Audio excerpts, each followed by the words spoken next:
I've been in the fire service for 25 years now.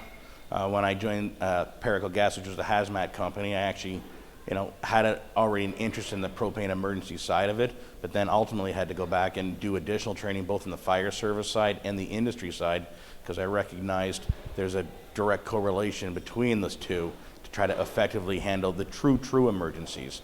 Because the definition of an emergency is defined differently by the industry, it's defined differently by the fire service, but most importantly, it's the customer or the person experiencing the emergency or thought of emergency who determines what do I need to do to start activating the emergency response personnel and who that is.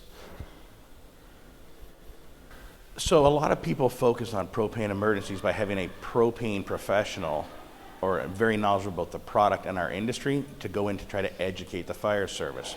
So the propane people are very, very specific and usually in dedicated service.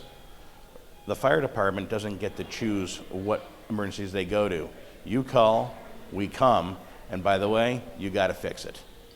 So the part of that ties into that too is it's not necessarily always fixing the emergency, but it's mitigating the threat and the dangers and then potentially turning it over to other agencies.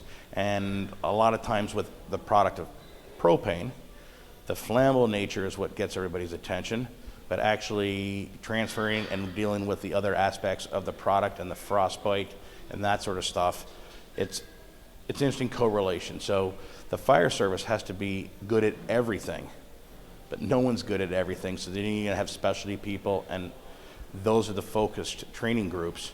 But anybody in the fire truck or the service could be responding, so they got to know how to recognize the threats and get the right resources to help them either within their side of the industry or our side of the industry.